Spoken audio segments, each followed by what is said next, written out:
बताइए कि हे लखनलाल याद रखना कि अगर तेरे मन में क्षण के लिए भी पाप आ गया, क्योंकि अगर हमने दान देने के बाद उस दान की व्याख्या अपने मुख से किसी और से कह दी तो वो दान दिया हुआ माटी हो जाता है। बताओ लक्ष्मण जी, छल कपट त्यागना पड़ेगा। अगर तेरे मन में क्षण के लिए भी पाप आ गया, कह रहे मैं तो आराम से रहता महलों में, कहाँ चला आया, तो तुझे समझा रही है लक्ष्मण, अब भी कहती है कि बन को मत जा, अब भी तुझे कहती है कि बन को मत जा। अरे जाने दे, 14 वर्ष का वनवास तो राम जी को लगा है, लेकिन तू क्यों जा रहा है? बार बार लक्ष्मण जी से कह रही है बेटा याद रखना, जितना मिल जाए उतने में ही संतुष्टि करनी पड़ेगी। और आप जानते हो कि मन को संतुष्ट करना कोई खेल नहीं। लखनलाल तुम अबोध हो, लखनलाल तुम बच्चे हो, देखना इसलिए याद रखना, क्योंकि कहा है गोस्वामी तुलसी बाबा कहते हैं कि आत्मजता लाभ संतोषा सपने उनाई देखे परितोषा। राम सिया राम जय जय राम, राम सिया राम जय जय राम।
कि आत्मजता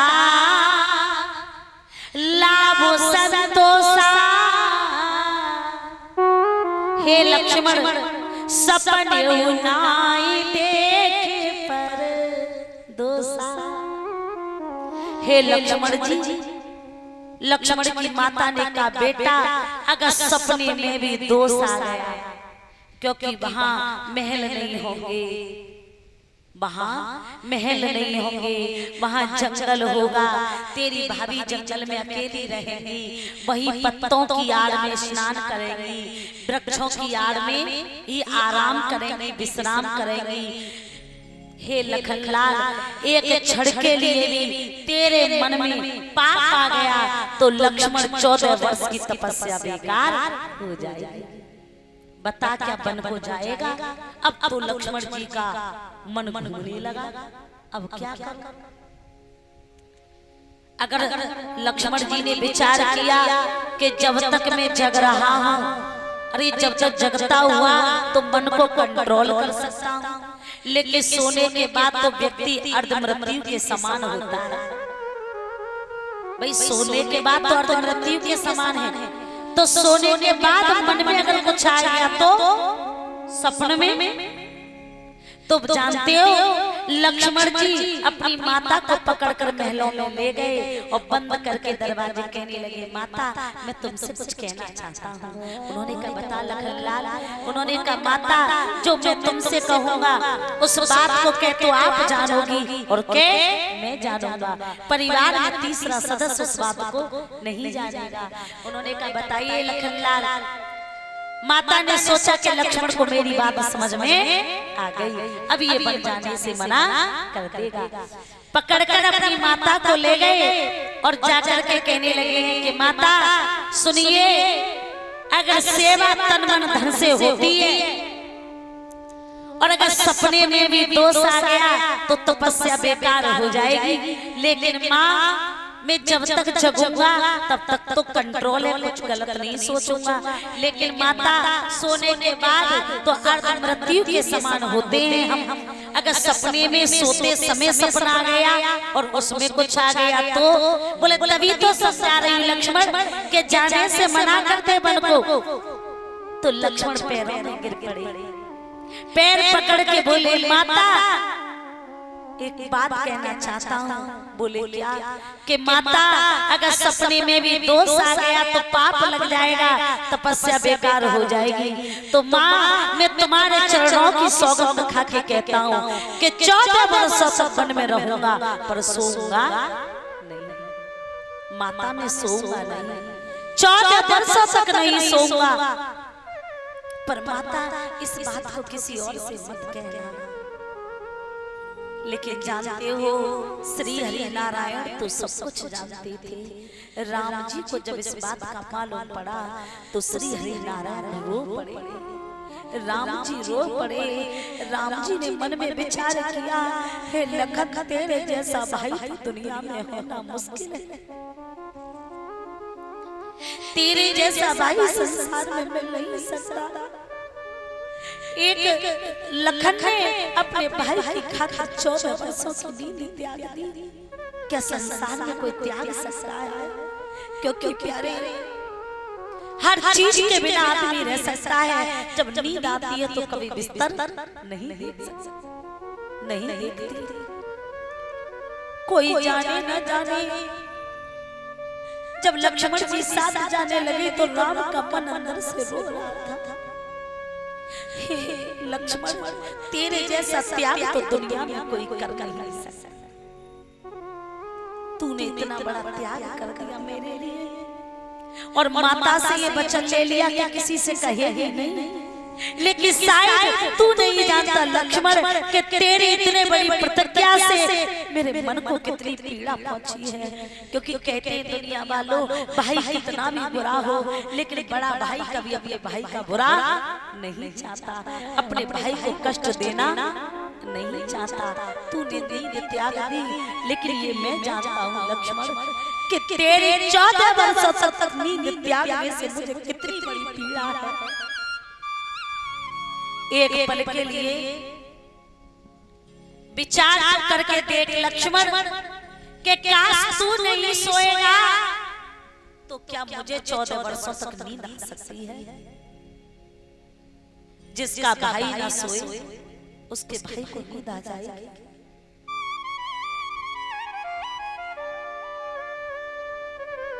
राम मन में विचार करने लगे लक्ष्मण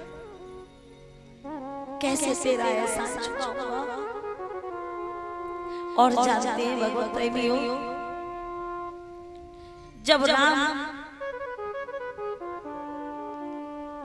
वन को जा रहे थे तो उसी समय उर्मिला जी खड़ी थी। उर्मिला जी खड़ी, उर्मिला जी से कहा कि उर्मिले मैं वन को जा रहा हूँ। उर्मिला जी ने कहा तो चले जाइए, वन को जा रहे हैं तो जाइए। उर्मिला मैं वन को जा रहा हूँ। उर्मिला जी ने फिर कहा तो जाइए ना, अब मुझसे क्या पूछ रहे हैं? लक्ष्मण जी ने उर्मिला जी की तरफ देखा तो उर्मिला जी खामोश खड़ी थी। उन्होंने कहा उर्मिला मैं वन को जा रहा हूँ। उर्मिला जी बहुत तेज पड़ी चीख करके कह रही जाइए तो जाइए ना, अब मुझसे क्या पूछ रही हो? वो भी अब जब तुम भाई के साथ जाने को तैयार हो गए तब अगर पूछना था तो पहले पूछते। माताओं सुनिएगा, उर्मिला जी ने कितनी बड़ी बात कही कि जब बन को जाने को तैयार हो गए तब पूछ रहे हो। तो उर्मिला ने कहा कि ऐसी स्त्री बेकार है। अगर दो भाइयों के बीच में किसी चीज का समझौता हो जाए या बंटवारा हो जाए तो उन दोनों भाइयों के बीच में कभी स्त्री को बोलना नहीं चाहिए, कभी स्त्री को बोलना नहीं चाहिए। माता याद रखना, अगर हमारे परिवार में दोनों भाइयों के बीच में किसी बात का समझौता बंटवारा हो जाए तो वहाँ उन दोनों की पत्नियों को बीच में बोलना नहीं चाहिए। ये रामायण शिक्षा देती है, क्योंकि उर्मिला जी ने कहा कि अगर आप जा रहे हो तो जाइए, आज पूछने का कोई फायदा नहीं है, क्योंकि जब अपने भाई के साथ जाने का संकल्प ही ले चुके हो तो मुझे बीच में बोलने का अधिकार नहीं, मुझे बीच में बोलने का अधिकार नहीं है। लेकिन हाँ एक बात कहूंगी स्वामी कि आज आपने मुझे अपने लायक नहीं समझा, आपने मुझे अपने लायक नहीं समझा, क्योंकि काश तुम अपने लायक समझते तो जाने से पहले एक बार पूछ लेते, जाने से पहले पूछ लेते। लेकिन अब मेरे भी मन की सुन लो स्वामी जी, जा तो रहे हैं।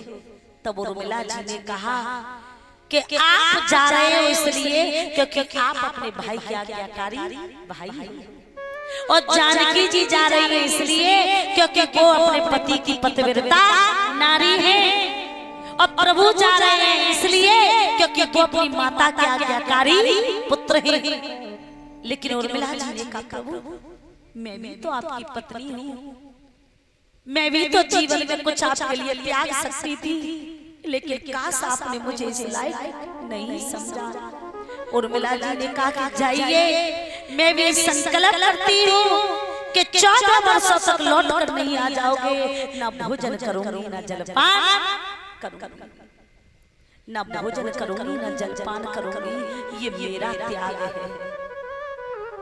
ये मेरा त्याग है।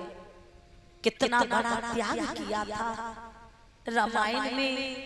रामायण को पढ़ना तो बड़ा आसान है प्यारे, पर रामायण को समझना बहुत कठिन है। 14 वर्षों का भोजन त्याग किया, जल त्याग किया। राम जी को और पीड़ा हुई। जानकी जी ने पूछा स्वामी जी जब से आपने बन जाने की सुनी है आपकी आंखों में आंसू नहीं देखे, लेकिन एक बात बताओ तुम छुप छुप करके अपने आंसुओं को क्यों पोंछते हो? क्या तुम्हें बन जाने का कष्ट है? क्या तुम्हें राज छोड़ने का कष्ट है? क्या तुम राजा न बने इसका कष्ट है? तो राम जी ने कहा नहीं सीते, ना तो मुझे बन जाने का कष्ट है, ना मुझे राजा बन जाता इस चीज का कष्ट है। अगर कष्ट है तो इस चीज का कष्ट है कि मैं सब कुछ जानबूझ करके भी